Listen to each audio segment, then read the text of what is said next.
supply area. Yeah. His dad owned the property next door, and he could tell you the history of that. Oh, we'd love to hear that.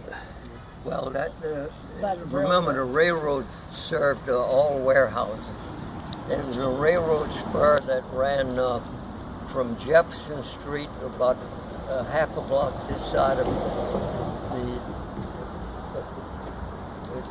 the railroad track on Jefferson Street, and went across Buchanan Street and went past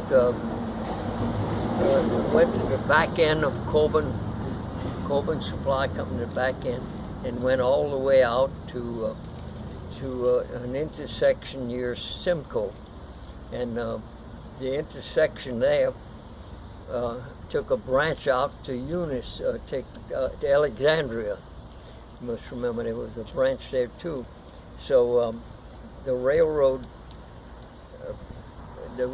coming in 40. Excuse me, I'm sorry about the sun. Yeah. Can we get you a better spot to stand? Yeah. The sun gets you. Maybe the shade on this. Yeah, we got some chairs there. It's okay. The sun gets you.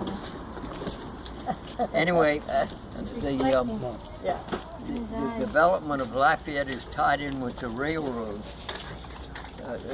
Southern Pacific Railroad built the Roundhouse. The Roundhouse was the turntable for engines.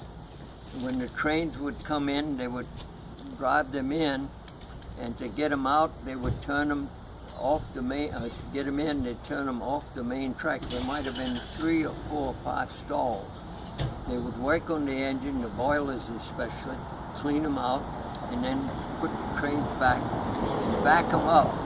But to back them up, they had to turn the turntable to meet the main rail.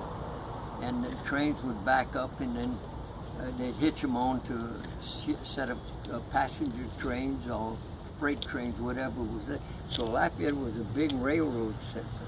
In fact, it helped Southern Pacific. I understand Illinois Central and Missouri Pacific tried to come here, and the people in Lafayette insisted, we have enough railroad, we don't need another one. And we became a pet of the Southern Pacific Railroad. That's the reason Eunice had 2 or 3 railroads, but Lafayette had only one.